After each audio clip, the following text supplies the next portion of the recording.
Super N, primeiras notícias. E hoje a gente recebe o cientista político e colunista do jornal O Tempo, Márcio Coimbra, que está aqui com a gente para bater um papo sobre o cenário eleitoral deste ano. E claro, também a gente não pode deixar de falar sobre esse momento que viveu o Brasil agora com a greve dos caminhoneiros. Márcio Coimbra, muito bom dia, bem-vindo aqui ao Super N Primeiras Notícias, é um prazer recebê-lo. Obrigado, Rodrigo, é um prazer estar aqui contigo e com a Delma na Rádio Super Notícia, conversando um pouco mais sobre a política nacional.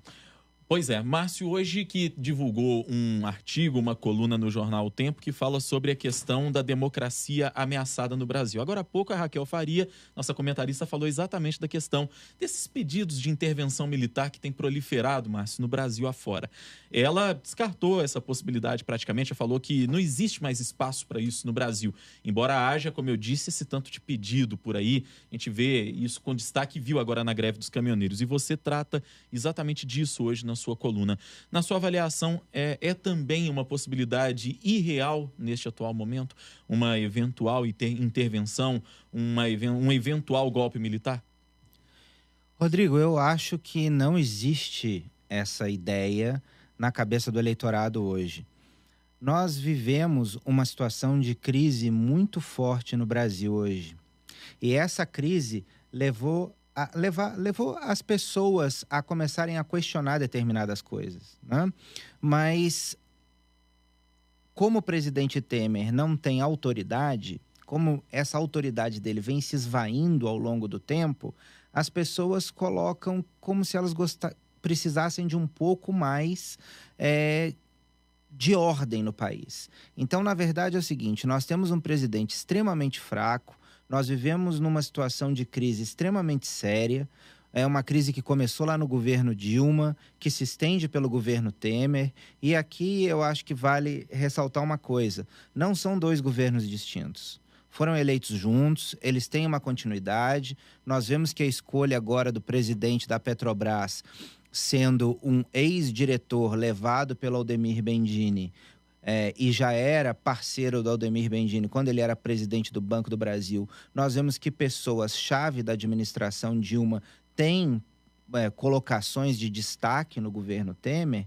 Nós vemos que aquele caldo da corrupção, ele não foi extinto. Ou seja, você tem uma crise moral, você tem uma crise política, e aonde o Temer se sustentava até pouco tempo atrás, que era na economia, isso se desfez nas últimas semanas. Ou seja, o presidente Temer não tem mais aonde se sustentar. Ou seja, ele usa, e aí a gente entra nessa questão da falta de autoridade. Ele tem usado uma maneira um pouco autoritária, que é colocar nesse tripé uma base entre os militares para se manter no poder. Ele foi esperto e inteligente desde o começo, porque no começo ele já foi dando um protagonismo maior aos militares dentro do seu governo, sabedor de que era um governo fraco, impopular, que cede às pressões, ou seja, características do presidente Temer, já que ele traz do Congresso. O presidente Temer é um bom parlamentar, mas é um péssimo executivo. Porque o parlamentar, ele diz sim, ele consegue emendas, ele faz favores. E o executivo, ele tem que saber a arte de dizer não. Então o presidente Temer levou a arte de dizer sim para dentro do Palácio do Planalto. E isso acabou levando o quê? A uma situação de descrédito. Porque como ele diz sim a todos e ele cede a todas as pressões, ele acabou virando um governo sem autoridade.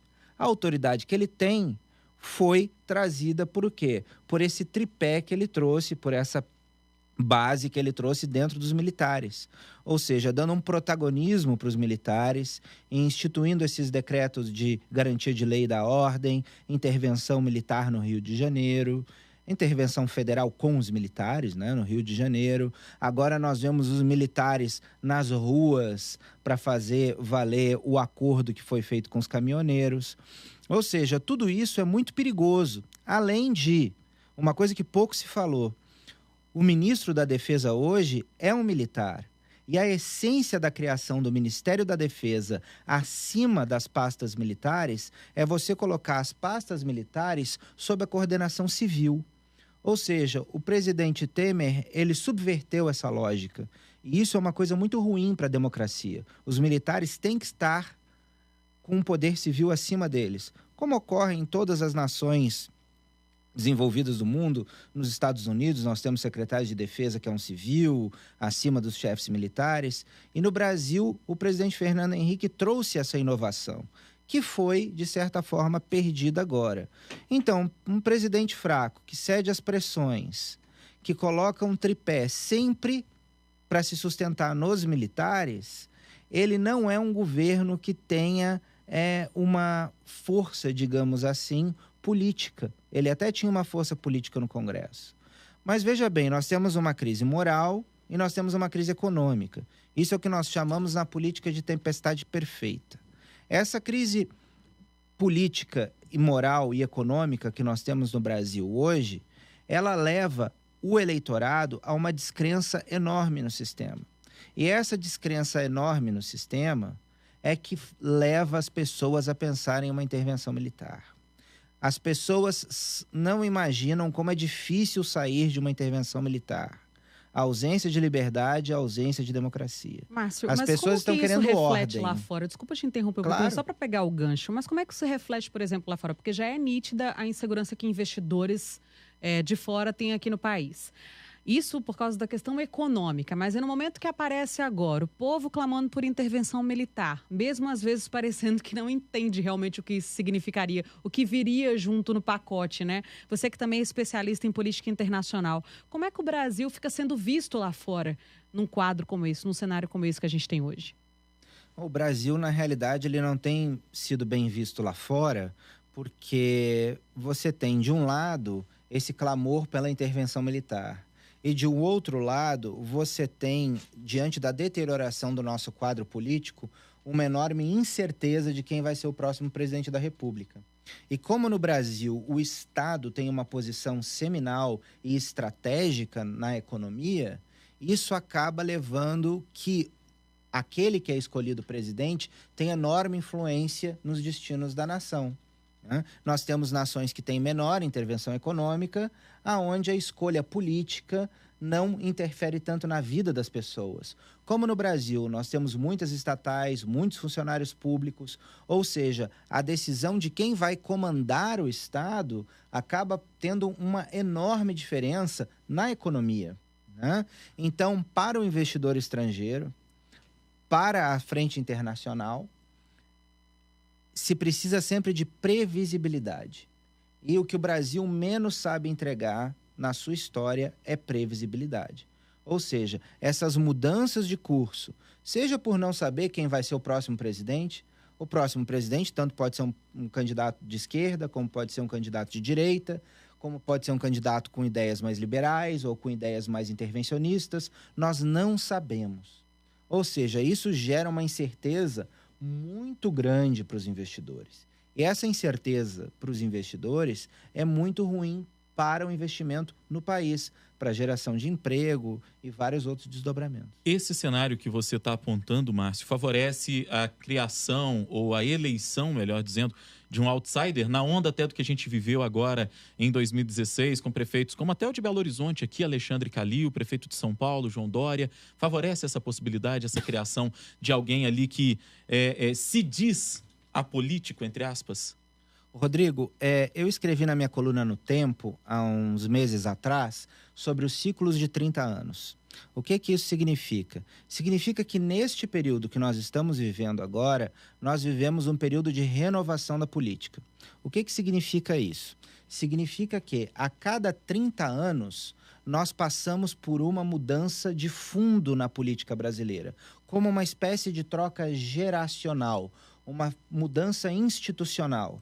Se nós voltarmos 30 anos atrás, nós chegamos naquele período de 89, onde nós tivemos a eleição do ex-presidente Collor, nós tivemos a Constituinte de 88, nós tivemos a redemocratização em 85, ou seja, um processo que começa em 79 com a anistia e ele vai até 94 com a consolidação do Plano Real. 30 anos antes disso, nós temos o fim do período getulista com o início do período do regime militar. Ou seja, nós temos ali o fim do governo JK, nós temos a eleição do Jânio Quadros, que era mais um insider travestido de outsider, eu vou chegar a isso no final do raciocínio.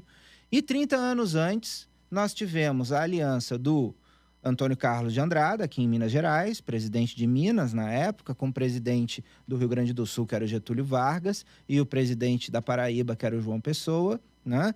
E fizeram uma aliança para acabar com a política do café com leite. Se nós voltarmos 30, 40 anos atrás, nós temos a instituição da República e o fim do Império. Ou seja, a cada 30 anos, se vocês forem ver, nós passamos por uma mudança de fundo institucional no Brasil. Esta mudança começou a maturar, na minha opinião, lá em 2013, com as manifestações, num processo que vai se estender talvez até 2022. E essa eleição desse ano, ela é, digamos, o ápice desse processo. A gente vê que as pessoas queriam mudança em 2014 e a Dilma, mesmo sendo presidente, conseguiu se vender como uma mudança. O slogan da campanha dela era um governo novo, ideias novas, mesmo que fosse uma reeleição, né? E ela conseguiu se reeleger. Em 2018, agora, nós vemos o ápice desse processo. Esse processo de 30 anos que vai levar a uma mudança de fundo no Brasil. Provavelmente uma mudança de toda uma geração política e do caminho que nós vamos seguir para os próximos 30 anos. Mas, Márcio, pela sua experiência, né? Você diria que nos próximos 4 anos o Brasil consegue se recuperar um pouco de tudo isso que está passando agora? Ou seria uma visão muito otimista da minha parte? Olha, só encerrando o raciocínio da pergunta anterior, para não deixar de responder o que o Rodrigo tinha me falado, o que acontece nesses ciclos? Nós temos nesses ciclos, geralmente, um insider travestido de outsider que acaba ganhando a eleição. Voltamos em 1930. Getúlio era um outsider, ele era deputado, já tinha sido presidente do estado do Rio Grande do Sul. Jânio Quadros já tinha sido governador, já tinha sido prefeito de São Paulo. Fernando Collor. Não existe mais alguém insider do sistema que se vendeu como outsider do que Fernando Collor. Ou seja, em 2018, nós podemos vir até votar em um outsider, mas nós temos que perceber se esse outsider não é, na verdade, um insider, um cara do sistema infiltrado para continuar a fazer a manutenção do sistema. Agora, Delma, te respondendo sobre a economia nos próximos 4 anos. Nós retrocedemos muito durante os anos Dilma. A economia precisa crescer 3% ao ano para ela simplesmente absorver as pessoas que estão entrando no mercado de trabalho. Então, o país tem que crescer 3% ao ano. No momento que o Brasil decresce 8% com a Dilma nos últimos anos e ele não cresce no ano seguinte, nós ficamos para trás 8% e perdemos mais 9%. São 17%. Né? 17% dividido por 3, nós vamos ver aí que nós perdemos 6 anos. Ou seja, se o Brasil crescer 17% agora, nós vamos voltar ao patamar que nós deveríamos já estar. Ou seja, o Brasil precisa crescer muito para nós voltarmos aos padrões que nós tínhamos em 2014, em 2013, em 2012. Ou seja, o Brasil, ele retrocedeu muito. Um governo, para recuperar isso, precisa ser um governo praticamente revolucionário, que a gente crescer em ritmo chinês. O que a gente sabe que no Brasil, com o nosso sistema, é impossível. Qual é o resultado disso, Delma? Eu, você, nossos ouvintes, todas as pessoas que estão aqui, estão mais pobres. Porque o país está mais pobre desde 2013. E nós vamos readquirir nosso potencial de consumo nos próximos 4 anos? Não. Porque nós teríamos que crescer esses 17%, mais 3% ao ano. E eu não vejo nenhum plano mágico que consiga fazer isso. Eu acho que recuperar o que a gente retrocedeu com a Dilma vai nos levar a uma década perdida. Da mesma forma que o ex-presidente Ernesto Geisel, que teve políticas econômicas muito similares à Dilma, nos jogou na década de 80 numa década perdida. Então eu acho que nós temos uma década pela frente muito difícil né? Não dá para tapar o sol com a peneira e dizer que a coisa vai melhorar. Não, a gente vai tentar fazer o possível, mas o possível não é aquilo que o povo precisa. Tá dado o recado para você, eleitor, inclusive, saber votar, observando tudo isso que disse o Márcio Coimbra agora, que foi nosso convidado aqui também nesse bate-papo. Ele é cientista político, é colunista do jornal O Tempo. Foi um prazer recebê-lo aqui. Que coisa boa bater esse papo. Uma pena que o tempo no rádio é finito. É verdade. Muito obrigado, Rodrigo. Muito obrigado, Delma. Obrigada, Muito Márcio. obrigado por estar aqui na Rádio Super Notícia. É um prazer estar falando com vocês. É um prazer estar aqui com os ouvintes de vocês. Parabéns pelo trabalho que vocês têm aqui. Muito obrigado.